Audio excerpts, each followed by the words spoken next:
गुजरात के वडोदरा के सयाजीगंज विस्तार में सीवेज के पानी के बढ़ने से इलाके में गंदगी का साम्राज्य देखा गया। वडोदरा के सयाजीगंज विधानसभा वार्ड नंबर 8 में प्रियलक्ष्मी मिल के पास पिछले 4 महीने से बढ़ रहा सीवेज का पानी पूरे विस्तार में महामारी फैला रहा है, जिसके चलते इस विस्तार के निवासी हैरान और परेशान हैं। आज यहां के निवासियों ने वडोदरा शहर कांग्रेस के महामंत्री विजय जाधव की अध्यक्षता में वडोदरा म्युनिसिपल कमिश्नर के खिलाफ सूत्रोच्चार करके अपना विरोध जताया। આપણે આ છગનભાઈની ચાલ છે પ્રિયલક્ષ્મી મિલના નાળા પાસે આવી છે। આજે આ ચાલીની અંદર છેલ્લા 4 મહિનાથી ગટરના ઉભરાતા મલમૂત્રવાળા પાણીની અંદર લોકો હેરાન પરેશાન થઈ ગયા છે। રોગચાળો ફેલાઈ રહ્યો છે।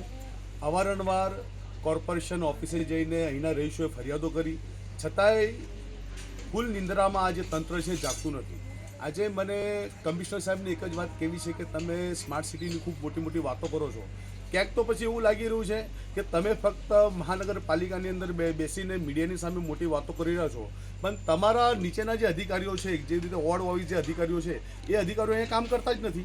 આજે 4 મહિનાથી થતી મુશ્કેલીઓનો સામનો લોકોને હેરાન પરેશાન મલમૂત્રોનું પાણી લોકોના ઘરમાં ઘૂસી રહ્યું છે। આજે આ વિસ્તારની અંદર રોગચાળો ફેલાયો છે। ઘણા બધા રહીશોના બાળકો હોસ્પિટલમાં એડમિટ છે।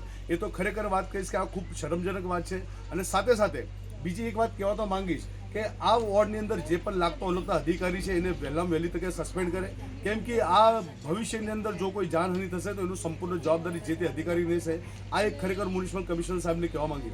અને બીજી વાત કહી કે જે પ્રમાણે ભારતીય જનતા પાર્ટીનું તંત્ર જે ખૂબ મોટી વાતો કરી રહ્યું છે, ખૂબ વોટ લઈને જે નેતાગીરી કર્યા, આ લોકો સત્તા પર બેસી ગયા, પણ ખરેખર આજે વાત કહીશ કે આ વોર્ડની અંદર 4 પેનલ કે આખી પૂરી પેનલ બીજેપીની છે, પણ એક પણ નગરસેવક અહીંયા જોવા આવતો નથી।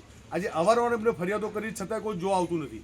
ડ્રેનેજની લાઈનો ઉભરાઈ રહી છે, પાણી માટે લાઈનો નાખી તો પાણી માટે લાઈનો નાખ્યા પછી એનું પ્રોપરલી એમને કામગીરી કર્યું નથી, જેના કારણે અનેકો સમસ્યાઓ આવી રહી છે। પણ ખરેખર એક વાત કરીશ કે જ્યારે અંધ શાસન ચાલતું હોય ને એક તરફી વોટિંગ પડતું હોય તો આમને પણ ક્યાંક મને લોકોની પડેલી નથી એ વસ્તુ અહીંયા દેખાઈ રહી છે।